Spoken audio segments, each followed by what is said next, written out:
স্বামীকে হত্যার পর মরদেহের টুকরো অংশ ফ্রিজে রাখতে গিয়ে ধরা। শরীয়তপুরের পারিবারিক কলহের জেরে স্বামীকে হত্যা করে মরদেহের টুকরো টুকরো করে ড্রামে ভরে রাখার অভিযোগ উঠেছে এক নারীর বিরুদ্ধে।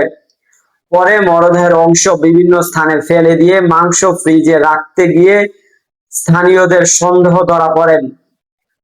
ঘটনাটি জেলায় ব্যাপক চাঞ্চল্যের সৃষ্টি হয়েছে।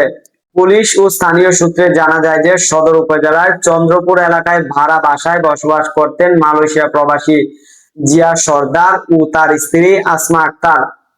প্রায় 8 বছর আগে মোবাইল ফোনে পরিচয়ের মাধ্যমে তাদের বিয়ে হয়।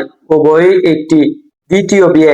জানা গেছে যে দীর্ঘদিন ধরে তাদের দাম্পত্য জীবনের কলহ চলছিল। সম্প্রতি সেই বিরোধ চরম আকার ধারণ করেছে। গত মঙ্গলবার রাতে স্বামী স্ত্রীর মধ্যে কথা কাটাকাটির এক পর্যায়ে আসমা আক্তার তার স্বামী জিয়া সর্দারের মাথায় লোহার রড দিয়ে আঘাত করে। এতে ঘটনাস্থলেই তার মৃত্যু হয়। এরপর হত্যাকাণ্ড গোপন করতে আসমা মরদেহটি ছুরি দিয়ে কয়েক টুকরা করে হাড় ও মাংস আলাদা করেন। দেহ অংশ একটি ড্রামে ভরে বাসায় রেখে দেন। প্রায় 3 দিন পর শুক্রবার সকাল সন্ধ্যার দিকে অটোরিকশা ভাড়া করে দেহের কিছু অংশ বস্তা করে বিভিন্ন স্থানে ফেলে দেয়। পুলিশ জানায় যে দেহের মাংসের অংশগুলো তিনি শরীয়তপুর শহরের পালং এলাকায় তার আগের বাসায় গিয়ে ফ্রিজে রাখতে চান। জানা যায় যে ফ্রিজে রাখতে গিয়ে পরিবাররা সন্দেহ হয় যে সেখানে দুর্গন্ধ হচ্ছে। এরপরই জানাজানি হয়ে কিন্তু 999 ফোন দিয়ে প্রতিবেশীরা জানায় যে সেখানে দুর্গন্ধ সৃষ্টি হচ্ছে। পরে জিজ্ঞাসাবাদে আসমা আক্তার হত্যার কথা স্বীকার করে। তার দেওয়া তথ্যের ভিত্তিতে রাত 9:30টার দিকে সদর উপজেলার আটং বৃক্ষতলা এলাকায় থেকে তার মরদেহের খণ্ডিত অংশগুলো উদ্ধার করে পুলিশ। এদিন বিকেলে নড়িয়া উপজেলার পদ্মা নদীর তীরে 4টি হাত পায়ের খণ্ডাংশ উদ্ধার করা হয়। এদিন বিকেলে নড়িয়া উপজেলার পদ্মা নদী থেকে উদ্ধার হওয়া খণ্ডিত অংশগুলো প্রকাশ্যে আসে।